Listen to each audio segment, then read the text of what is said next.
কিছু না হলে পরেও 48 ফেলে দেওয়া যাবে না। পড়ার জন্য ক্লাস 4 থাকা অবস্থা, না সরি ক্লাস 5-এ থাকা পড়ার চাপে দেখা যাচ্ছে যে রোজা ছিলাম না। 5-এ বৃত্তি দেওয়ার পড়ার চাপে। আর আমার 5-এ রোজা কখনো বাদ দিইনি।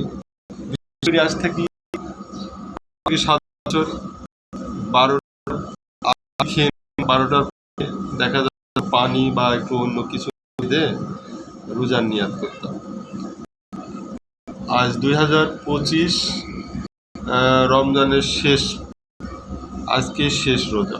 যেহেতু আজকে সৌদি আরবে রোজা মানে ঈদ হবে, বাট আমার দেশে আগামীকালকে ঈদ হবে 31 তারিখ মার্চ মাসের।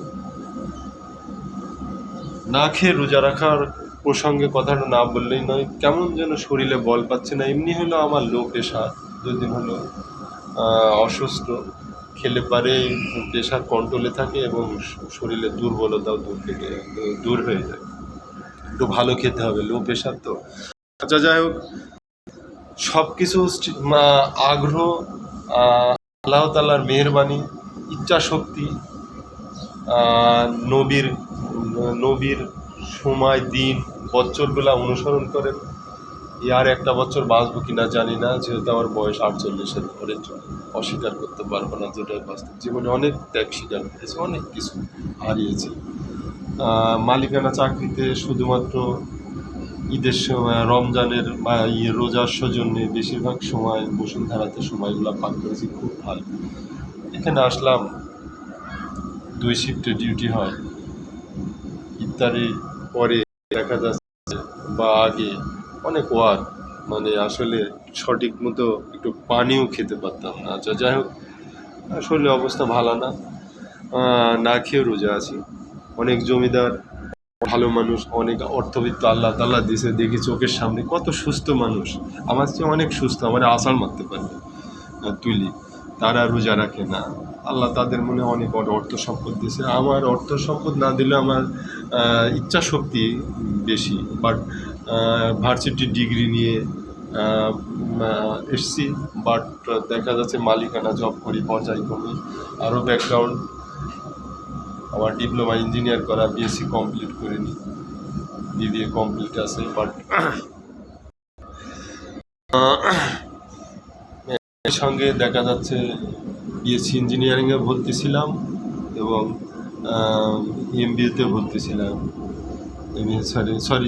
বিবিএও ভর্তি ছিলাম। দেখা যাচ্ছে অর্থনৈতিক অ্যাবিলিটি পারপাস, মানে ত্রিপল্লিতে বিএসসি ইঞ্জিনিয়ারিং কমপ্লিট করতে পারি না, স্থগিত করে দিয়েছি 65 ক্রেডিটে। পরে হঠাৎ করে সময় চলে যাচ্ছে, বিবিএ কমপ্লিট করেছি, মালিকানা জব করি। আল্লাহ যাকে যে হালে রাখবে ওটাই সুখ। আজকের রোজাটা না খেয়ে, অবশ্য মানে বছরের শেষ রোজা, শেষ দিন, রোজা অতিবাহিত করতে চলছি। বাট দেখা যাচ্ছে ফজরের নামাজ আমি কাজা পড়েছি, একটু লেটেই পড়েছি। ফজরের নামাজ পড়ার পরে, নিয়াত করার পরে আমার ইচ্ছা শক্তি, আমার বলেছে আল্লাহ তাআলা আমার শরীরে আরও শক্তি দিছে।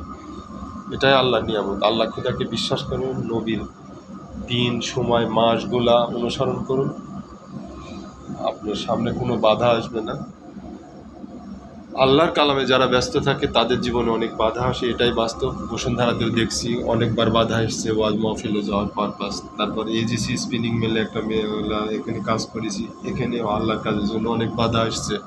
পানারে ফেলে চাকরি করেছি, আল্লাহর কাজে অনেক বাধা এসছে। যখনই দেখি আল্লাহর একটু মানে ইসলামের কোনো কিছু শুনবো বা ইসলামের সময়গুলোতে মানে যথেষ্ট সময় দেবো, তখনই দেখছি বাধা আসছে। আল্লাহ মানুষকে বাধা রাখে না। যাই হোক, এই সময়গুলো কোনো দিনই ভুলতে পারবো না।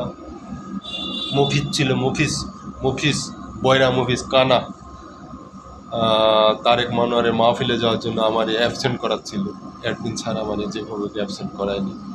তারপরে আহমেদ ছবি মারা গেছে শেষ পর্যায়ে, ওনার মাহফিলে প্রেজেন্ট হওয়ার জন্য ওনাকে হয়তো আল্লাহ দেখাতার আমার সুযোগ দিত না। ওনার বয়ান কিছু আল্লাহ তাআলা ভিতরে দিলে রাখছে বিধা আল্লাহ আমাকে এখনো সুস্থ রাখিছে। আমার এক বস ছিল নেভিল লোক, সে আমাকে অ্যাবসেন্ট দিছিল অ্যাবসেন্ট। অ্যাডমিনের কাছে সত্য কথা বলাতে যেভাবে ওই অ্যাবসেন্টটা মনে হয় পরে লেটে অনেক দেরিতে মাসের শেষে ছুটি দিছিল কিনা তাও মনে নাই, তবে একদিন অ্যাবসেন্ট করেছিল, 1 ঘন্টা আমার লেট হচ্ছিল ছবির মাহফিলে, মানে প্রেজেন্ট পারপাস, বাট আমার ছবিকে দেখবো এই ইচ্ছাই প্রবল শক্তি ছিল। আচ্ছা, আমার বাপ একজন আলেম ছিল, বাপ খুব আল্লাহ ভক্ত নামাজি ব্যক্তি ছিল। তার পরিপ্রেক্ষিতে দুনিয়াতে সে আমাকে নিয়ে আসছে। আমার বুদ্ধির আগে বাবা মারা গেছে। আমি হয়তো আর্থিক অনটনে বেশিরভাগ সময় ইসলামের দিক দিয়ে অগ্রসর হতে পারিনি অনেক জায়গায়। তো বিশ্বস্তরে অনেকবার প্রেজেন্ট হয়েছি। আল্লাহ যেন আমার মৃত্যুর পরে সঠিক স্থানে স্থানান্তর করার তৌফিক দান করেন। আর ভাই ও বন্ধুরা আমার জন্য দোয়া করবে। ইচ্ছা শক্তিটাই বড়। না খেয়ে রোজা আছি, আজকে 2025-এর শেষ রোজা।